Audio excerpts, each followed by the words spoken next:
నమస్తే గురుగారు. నమస్కారం. గురుగారు, చాలా మంది చిన్నపిల్లలు ప్రేగు మెడలో వేసుకుని పుడతారు. అలా పుట్టడం వల్ల ఏమైనా అశుభం ఉంటుందా, లేకపోతే చేయించుకోవాల్సిన పరిహారాలు ఏమైనా ఉంటాయో తెలియజేయండి. తప్పకుండా. ఓం శ్రీ గురుభ్యో నమః.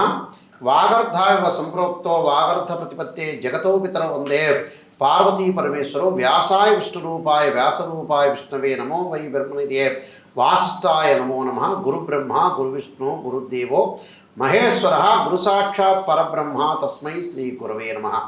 ఓం శ్రీ మాత్రే నమః. పేగు మెళ్ళో వేసుకొని పుట్టడం, దీన్ని నాళవేష్ట జనన శాంతి అని అంటారు. ఎవరైనా సరే శిశువు పుట్టినప్పుడు మనకి ఏదైనా సరే మనకి ఆడపిల్లలు కానీ మగపిల్లలు కానీ పుట్టినప్పుడు పేగు మెడలో వేసుకొని పుట్టడం అనేది మనం చూస్తూ ఉంటాం. అయితే ఏమిటి పేగు మెడలో వేసుకొని పుట్టడాన్ని మన శాస్త్రీయ పరంగా నాళవేష్ట జనన శాంతి అంటారు. అంటే నాళవేష్టము అని అంటారు. అయితే నాళవేష్ట జనన శాంతికి మరి ఏ విధంగా ఆ జాతకరీత్యా ప్రాబ్లమాటిక్స్ ఎలా ఉంటాయి, అలానే వాళ్ళ యొక్క శిశువు యొక్క లైఫ్ స్టైల్ అనేది ఎలా ఉంటుంది, మరి ఏ విధంగా ఉంటుంది అంటే హెల్త్ పరంగా కూడా ఏ విధంగా ఉంటుందో ఒక్కసారి మనం అనాలిసిస్ చేస్తే, దీనికి పాత రోజుల్లో మనకు ఆయుర్వేద శాస్త్రం ప్రకారంగా తిప్పతీగ అనేది ఒకటి మెడలో వేసేవాళ్ళు పుట్టంగానే. అయితే నాళవేష్ట దోషం అనేది ఎందుకు వస్తుంది అంటే వాట్ ఈస్ ద రీజన్ అంటే, రాహు దోషం వల్ల ఒక సర్పరూపంలో పేగు మెళ్ళలో వేసుకోవటం అనేది జరుగుతూ ఉంటుంది. అంటే రాహు యొక్క రూపం అనేది ఎలా ఉంటుందంటే సర్పరూపం. అంటే జాతకంలో రాహు దోషం ఉంటే నాళవేష్ట జననంలో పుడతారని శాస్త్రంలో అన్ని గ్రంథాల్లో కూడా వ్రాయబడింది. దీనికి ఏమిటి మరి ఎవరికి గండం ఉంటుంది అంటే శిశువుకి గండం అనేది ఒకటి ఉంటుంది, అలానే మేనమామకి గండం అనేది ఉండే అవకాశాలని ఉంటాయి. అంటే శిశువుకి ఇక్కడ మేనమామకి ఇద్దరికి మాత్రమే గండం ఉంటుంది. మిగతా దానితో అక్కడ నాళవేష్ట జననంలో పుట్టిన తర్వాత దాని నక్షత్రం కూడా చూసుకోవాలి. ఏ నక్షత్రంలో జన్మించారు, ఆ నక్షత్రానికి ఏదన్నా దోషం ఉందా లేదా అనేది కూడా ఇంపార్టెంట్ ఇక్కడ. ఆ నక్షత్రాన్ని కూడా మనం చూసుకున్నాం అనుకో, దానికి తగ్గట్టుగా దానికి తగ్గ శాంతి చేసుకోవటం ఒకటి.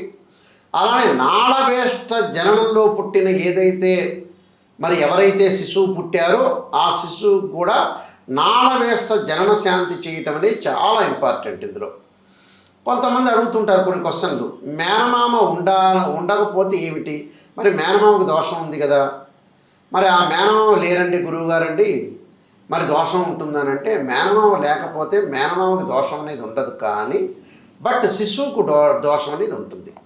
ఆ శిశువుకు దోషం వల్ల ఆ శిశువుకు సంబంధించిన తల్లిదండ్రులు కూర్చొని నాళవేష్ట జనన శాంతి అనేది పూజలని పరిహారాలు చేసుకోవాలి. దానికి ఆ పరిహారాల్లో ముఖ్యమైన పరిహారాలు చేసుకొని ముందుకెళ్తే వాళ్ళకి మంచి సుఫలితాలు దొరుకుతాయి. ఎలాంటి పరిహారాలు గురువుగారు? తప్పకుండా. దానికి గణపతి పూజ, పుణ్యావాచన, కలశ స్థాపన, నవగ్రహ పూజ, అలానే సర్ప పూజ అంటే నవనాగామండల పూజ కానీ అష్టనాగామండల పూజ కానీ చెయ్యాలి. దానితో పాటు 2 రజత సర్పాలు తీసుకొని రాహు కేతు ధాన్యాల మీద ఆ సర్పాలను పెట్టి పూజ చేసే విధానం ఒకటి. అలానే దానితో పాటు మరి 8 శివలింగాలు పెట్టి సర్పసూక్త పాశుపతాస రుద్రాభిషేకం చేయాలి. అంటే సర్పసూక్త పాశుపతాస రుద్రాభిషేకం అంటే రాహు యొక్క కేతు యొక్క దోషం పోవటానికి అది చేస్తారు. చేసిన తర్వాత నవగ్రహ హోమం చేసి తదనంతరం కూడా హోమం చేసిన తర్వాత దానం అనేది ఇవ్వాలి.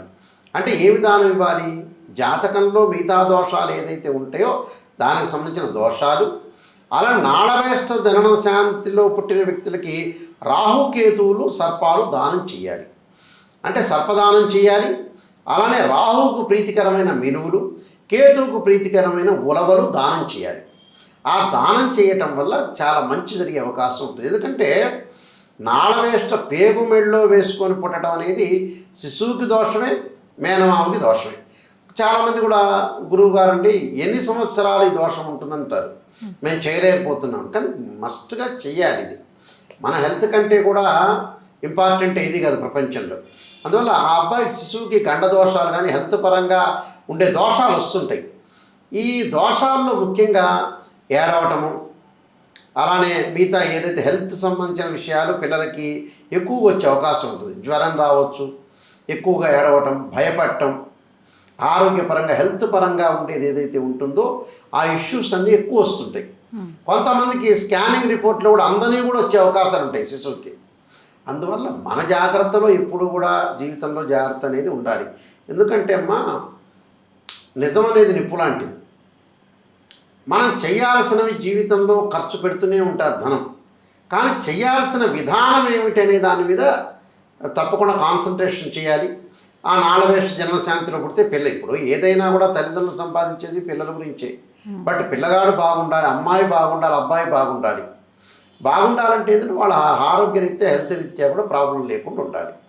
తప్పకుండా ఈ నాళవేష్ట జన్మశాంతికి ఈ పరిహారాలను ఖచ్చితంగా చేసుకుని తీరితే వాళ్ళకి డెఫినెట్లీ మంచి జరిగే అవకాశం అనేది ఖచ్చితంగా ఉంటుందమ్మా.